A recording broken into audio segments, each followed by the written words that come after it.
जय श्री कृष्णा। राधे राधे। स्वागत है आपका पार्वती पनमोली में। आज हम सुनेंगे पूस मास के तीसरे दिन की कथा, भगवान गणेश की बेहद पुण्य फलदायी व्रत कथा।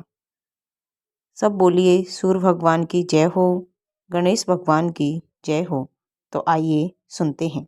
एक बुढ़िया माई थी, वह बहुत ही गरीब और अंधी थी। उसके एक बेटा और बहू थे।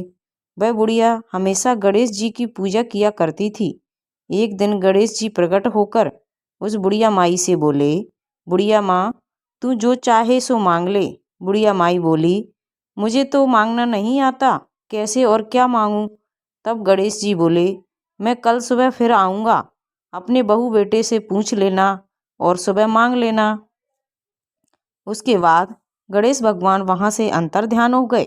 तब बुढ़िया माई ने अपने बेटे से कहा, गणेश जी आए थे और कहा कुछ मांग ले, बता मैं क्या मांग लूँ। पुत्र ने कहा, माँ तू धन मांग ले।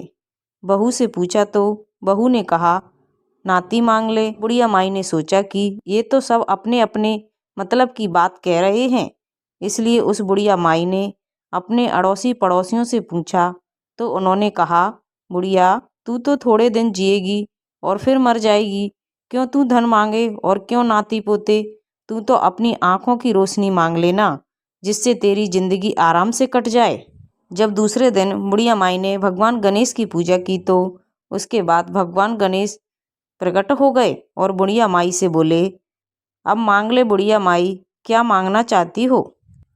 इस पर बुढ़िया माई बोली, यदि आप मुझ पर प्रसन्न हैं तो मुझे 9 करोड़ की माया दे, निरोगी काया दे, अमर सुहाग दे, आँखों की रोशनी दे, नाती दे, पोते दे और सब परिवार को सुख दे और अंत में मोक्ष दे। यह सुनकर गणेश जी बोले, बुढ़िया माई तूने तो हमें ठग लिया, फिर भी जो तूने मांगा है वचन के अनुसार सब तुझे मिलेगा। और यह कहकर भगवान गणेश अंतर्ध्यान हो गए। उधर बुढ़िया माँ ने जो कुछ मांगा वह सब कुछ मिल गया। हे गणेश भगवान, जैसे तुमने उस बुढ़िया माई को सब कुछ दिया वैसे ही सबको देना। एक दूसरी कथा के अनुसार एक बार की बात है, एक बुढ़िया माई थी, भगवान गणेश की बड़ी ही भक्त थी। वह हमेशा भगवान गणेश की पूजा और उनकी आराधना किया करती थी। साथ में ही भगवान गणेश के पर्व के दिन व्रत भी रखती और कथा भी सुनती थी। उस बुढ़िया माई के पास भगवान गणेश की एक भी अच्छी सी मूर्ति नहीं थी। वह हमेशा सोचती थी कि अगर कहीं से भगवान गणेश की मूर्ति मिल जाए तो मुझे उनकी पूजा और आराधना करने में अच्छा लगेगा। उस बुढ़िया माई के पास सिर्फ एक मिट्टी से बनी भगवान गणेश की प्रतिमा थी और वह पानी के कारण दिन प्रतिदिन मूर्ति गल जाती थी। इसी कारण से वह हमेशा परेशान रहती थी कि कोई उसे एक मूर्ति लाकर दे दे। एक दिन की बात है, वह बुढ़िया माई कहीं जा रही थी तो उन्होंने रास्ते में देखा कि एक मिस्त्री घर के पत्थर को काट काट कर उसकी डिजाइनिंग कर रहा है। तभी उस बुढ़िया माई ने उस पत्थर से काट रहे मिस्त्री से कहा कि मुझे एक भगवान गणेश की मूर्ति बनाकर दे दोगे क्या, भगवान तुम्हारा भला करेगा। तभी मिस्त्री ने बुढ़िया माई को जवाब दिया कि जितनी देर में मैं तुम्हारे लिए मूर्ति बनाऊंगा इतने में मैं एक दीवार खड़ा कर सकता हूँ। और मिस्त्री ने कहा, आप यहाँ से चले जाइए, मेरे पास इन सब के लिए टाइम नहीं है, मैं आपको किसी भी प्रकार की मूर्ति नहीं बनाऊंगा। तभी बुढ़िया माई गुस्से से वहाँ से जाने लगी और वह जाते जाते मिस्त्री को कह गई कि भगवान तुम्हारी दीवार को टेढ़ा कर दे।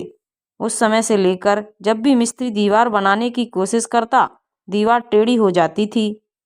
आखिर मिस्त्री को दीवार को तोड़ते तोड़ते शाम हो गई और दोबारा दीवार का काम शुरू किया।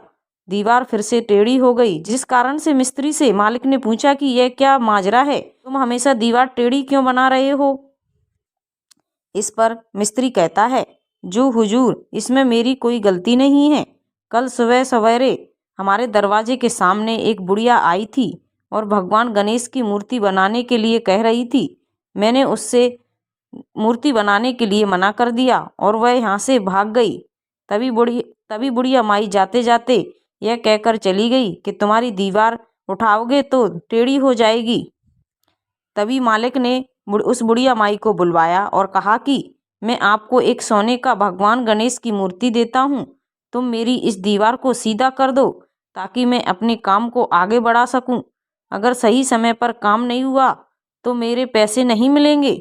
यह सुनकर बुढ़िया माई उस दीवार को सही करने के लिए भगवान गणेश की पूजा आराधना करती है और एक मूर्ति लेकर वहां से चली जाती है।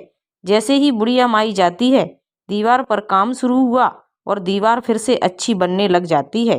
तो ये थी पौष मास के तीसरे दिन की कथा। अगर आपको अच्छी लगी हो तो प्लीज़ चैनल को लाइक, शेयर एंड सब्सक्राइब कीजिए। साथ में बेल आइकन को ऑन कर लीजिए ताकि जब भी लेटेस्ट वीडियो अपलोड करें उसकी जानकारी आपको सबसे पहले मिल जाए। और कमेंट में जय गणेशाय नमः अवश्य लिखिए। Thank you.